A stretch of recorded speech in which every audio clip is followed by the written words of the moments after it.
We had our first practice yesterday, official practice. We've had what they call individual workouts since the beginning of school, where I could work with them for about 3 weeks, 4 at a time. And that's a long day because you have 14 guys. You work 2 groups of 4 and 2 groups of 3, and you get 45 minutes on the days we work. That's like a 4-hour day just teaching on the court. And then the second 3 weeks we could bring them together. And but here now you have more time with them. I'm in that period of time, but that's the first official day of practice, where we started yesterday. So our second practice is today. Our first practice went very well. I was pleased with it. We have 8 new players, for those of you who are wondering. We have 8 new players. We bring back 5. You've just seen 2 of them. We'll start off, we have 3 seniors, all guards. We have a nice breakdown of 3 seniors. I want to say 4 juniors, 4 sophomores, and 3 freshmen.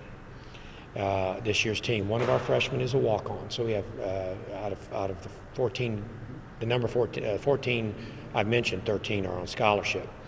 But this team it appears thus far, and I'm talking about from the summer, both June, July, and August, both summer sessions, and what we've done in the fall thus far, they appear to be a more cohesive group that likes each other. I've seen more leadership already this year than I have in the past year, and let's put it this way: I'm coming home a lot more happy than I used to, and that's good for my wife as well as my own health. And so I'm really pleased thus far. I still think that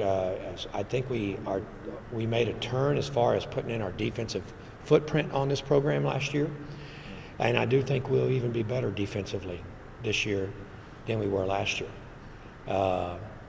And I think offensively we'll have more weapons. We have more shooters on this year's team, more guys who can stick the ball in the hole. We did lose some size from last year. I would tell you, if you looked at our team, you're going to say they're a little bit smaller, even though we picked up a 6'11" freshman who weighs about 240. He is not going to probably be a key player for us this year. We knew that taking him, that he might even redshirt, but he's a big, strong young man that can move his feet pretty good, but he just needs a little time. But other than him, we're probably not as physically imposing a team as we were last year. The players coming back, y'all met Wes Davis. I think Wes Davis is still going to be a very good defender for us, and his practice and work ethic has improved a tremendous amount since we finished last year. And Monty Davis, I think, could be one of the better players in the league if he will. And he has worked hard, but he still needs to slow down a little bit and improve his game in certain areas. In one area is his defense. I think Imani could have been even a bigger scorer for us last year than he was, but many times he took himself out of games with foul trouble. Like I told him, I said, you kept yourself from playing major minutes more than I kept you from playing major minutes because of your foul problems. Another player that started for us for several years, Caven Tilbury, has improved. He's a good shooter, about 6'6", about 215, 220. And I expect him to do more scoring for us this year. And the other 2 returning players are Kendall Ramlau, who played more toward the end of the year, about 6'7", 225, and Vic Bermudez. And Vic may be one of the bigger surprises of the year. We didn't have Vic all last summer.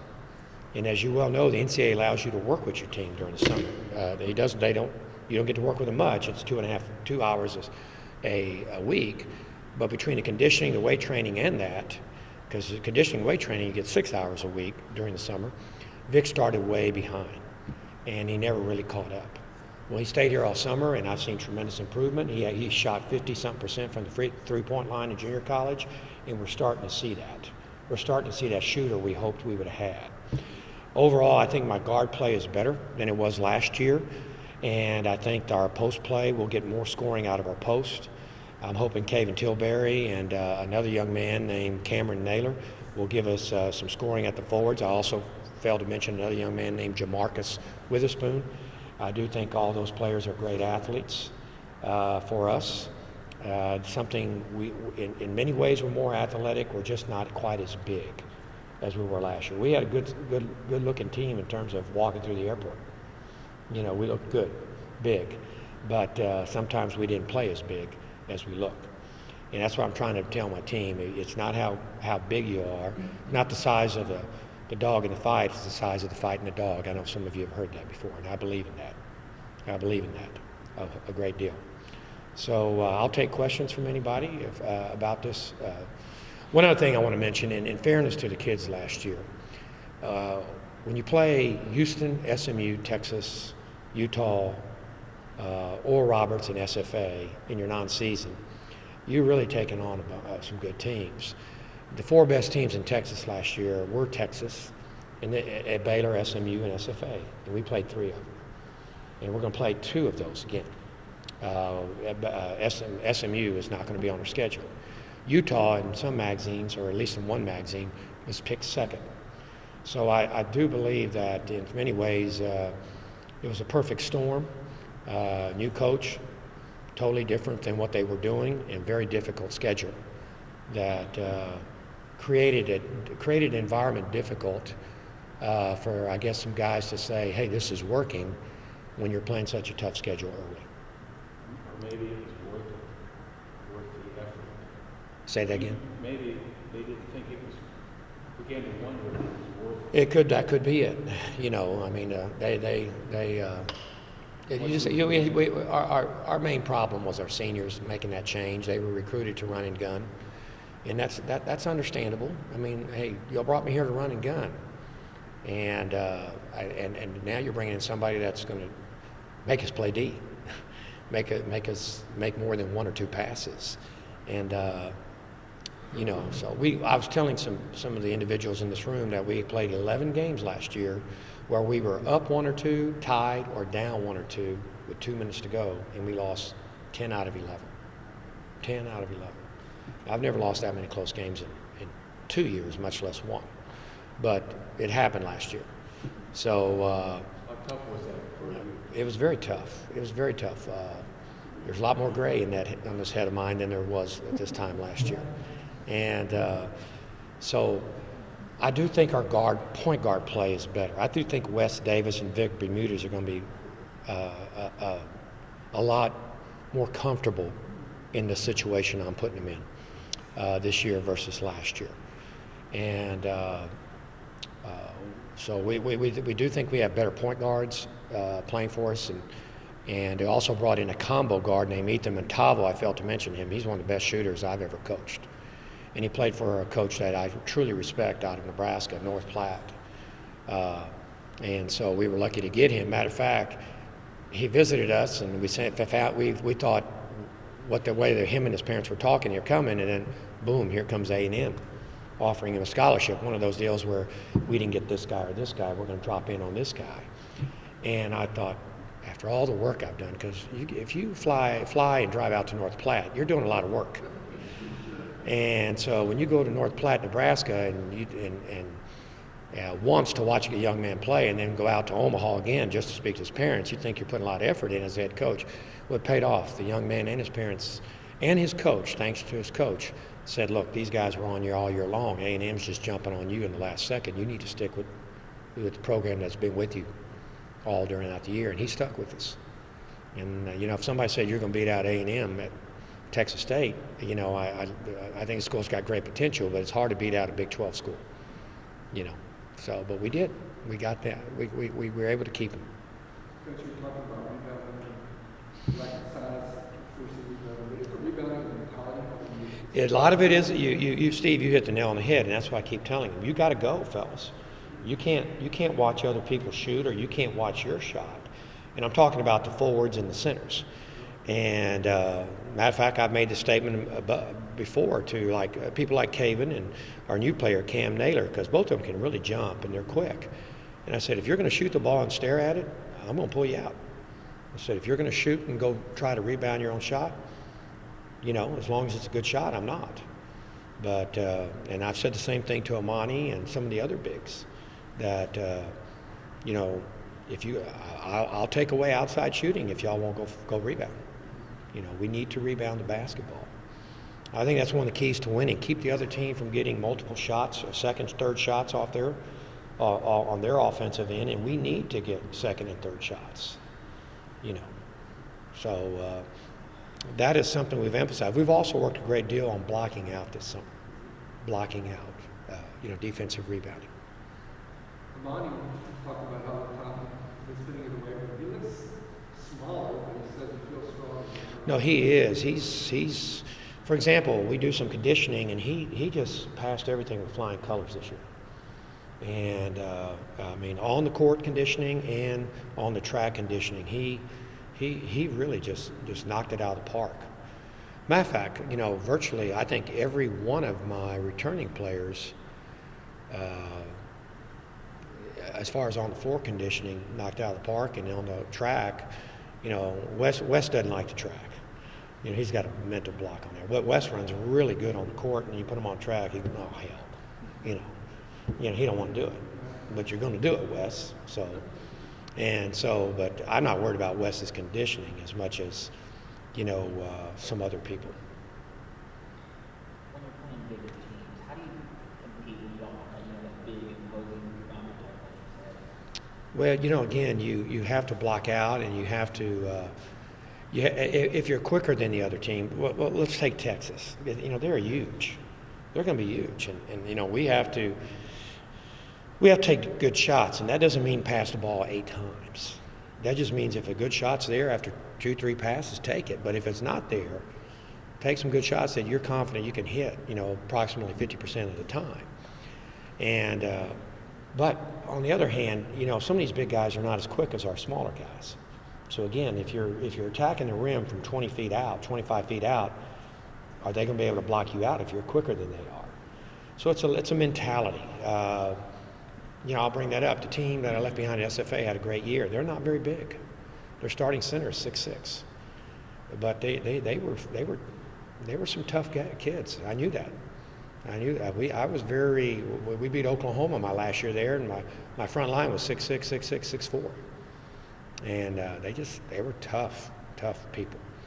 And that's what I'm trying to instill in these guys, is that maturity and toughness and teamwork, it can carry you a long way. You know, that's why you see the upsets in the NCAA. Some of these teams are just tough, and they play well together, and they don't care who gets credit. Coach, you know, you scour the country for the players that you want to play with your system. Would be development early on, but you feel pretty confident about where you guys are got. I'll give you an idea of my travels last year. This was after the season was over. I started off, I went to Yuma. My week started off, I went to Yuma, Arizona, to look at a JUCO kid. I drove from Yuma to Phoenix. I flew to Omaha, and we got that one. I flew from Omaha to Jacksonville, Florida, and we got that one. I flew to Jacksonville to, what's the town in Virginia? Richmond. Didn't get that one. And I flew from Richmond to Oklahoma City to look at a point guard and lost him also. Then I came home. That's a week. So you're right, I scoured the country. But like I tell my assistants, I said, I'm going where you tell me to go. And so, you know, I hope that, and I do think after being with them that we have a more coachable group of young men who will buy into what I'm selling, and that's big. I mean, if you have a business and you hire employees, like I tell the players, all of you are 2 or 3 years away from working for somebody. And believe me, you don't go in and tell your boss, hey, I got a degree in marketing. Let me show you what I can do. They're going to tell you this is what we want from you, and you're going to do what they ask you to do, or you're going to find yourself unemployed. And pretty much I tell them the same thing about some of you can shoot better than others and all that. Each of you will play a different role. You have to accept that role if we're going to win. And all of you are getting the same pay, full scholarship. So, and then also some have to realize my turn will come. If I have a sophomore, you know, he may be more of a factor as a junior or senior than he is as a sophomore. You know, I feel pretty good about saying I think they're going to buy into what I'm selling. And to me, that's huge. I've always felt good about my ability to get players to play their role. You know, you talked about losing all the close games last year. One of the keys to a team becoming a hump is winning. Exactly, The other thing without a doubt. is winning a game or two that you're not supposed to win. It really creates credence in the program. I think that you guys, you know, think they can do that this year? I do, because I think our guard, I'm gonna tell you what, this is, when they put the 3-point line out there, and they stopped the hand checking rules, guards became super. Now 3-point line's been out there for a long time, and that opened up the game, and now they took away, they make it harder for defensive coaches like me with some of these new rules, but guards are the key. Look at the Connecticut guard, what he did. One of the smallest players on the floor was MVP. And I've always felt like you got to have good guards, and I believe we are better at guard than we were last year. I really, truly do. You hope that, helps the flow of your offense a lot more as opposed to last season? Yes. I mean, just I want a point guard who's not worried about getting the ball down the floor. Because if he's worried about getting the ball down the floor, then he's not. Then running the offense is not really in his plan. I'm more worried about getting it down the floor. I think my guys are better ball handlers than we were last year. And I'm not knocking Phil. I think we asked Phil to do something that was unfair to Phil. He should have been off the ball. We should have had somebody else on the ball, but we didn't. He was the best we had to play point. Coach, your non-conference schedule is a lot different than it was last year. Without a doubt, thank God. And you've got advantages in non-conference. Yes. To build up some momentum. Exactly. But there's a fine line between that too, Coach. You want to play teams that are tough in order to get teams ready for the conference. So you feel better about what you got? Well, I do. I think, we stay with Texas and Stephen F. Austin. In Texas, I've asked my assistants for some help because I'm on the USA Today top 25 poll. I'm one of the coaches in that. They also have me on the Insider.com mid-major poll. They asked me to do that. So I asked my assistants, to begin the year. My first poll is due in, a week or two. And, most of my guys are saying Coach Texas is going to be top 10 this year. Stephen F. is favored to win the league again. And then we got UTSA, which I'm happy to have UTSA because I think our fans want us to play UTSA. We need to play UTSA. Besides that, we don't miss school. We can play weeknight, we can play weekend, and I think people here will go down there, and I think people up there will come up here. So we need to be playing that game. Lamar, that's a return game from whatever you call that, Bracket Busters 2 years ago. Prairie View was something tied in with. We're playing Prairie View in football, and I think that was tied into that. So, I really believe the schedule was about as difficult as you can get for a new coach to take over. I don't know how else I can be. How can I? I knew Larry Brown and SMU was going to be tough. And everybody thought it's a great time to get Texas. Well, I know Rick Barnes. He ain't going to let that happen 2 years in a row. And did. Right after we played them, North Carolina goes in there and gets beat by 9 or 10. And so it really was a very unfair thing to do to our team and our staff in terms of that type of schedule early. And if you remember, Steve, we had South Dakota beat, and they came back. And I felt like that, even though we went down to Mexico and beat Tulane and Northern Kentucky, I thought that fifth loss at home, I could kind of persuade the kids that, hey, you're playing Texas, you're playing SMU, Stephen F. Austin, I'm telling you guys, they're going to be great. Oral Roberts is tough. Oral Roberts would have been good if they hadn't lost their leading scorer to a knee injury about 10 days after we played them. I could convince the kids that, but I expected to beat South Dakota. And we had South Dakota beat, and we let it get away, like some other games. And that is where I felt after that fifth game that I lost them to some degree. So we have to win those kind of games, which was something we brought a young man from San Jose State who graduated, and under the new NCAA rule, he has 1 year left. They brought a new coach in at San Jose State, and he felt like he was bringing his own kids in. And so he decided he wants to play 1 more year, and he transferred here. He started for San Jose State a lot of games his sophomore and junior year. And he started some games his last year, his redshirt junior year, and he's here too, you know. And I think that he's a true point guard, you know, that can help us. You know, like I told him, play your role and you'll play a lot of minutes, because he's good enough to play that point guard. I'm gonna get my team in my offense and, you know, get it going the way Coach wants. You know. So. Who did you say that is, Coach? DJ Brown from San Jose State. He's working on his master's. He already has his bachelor's.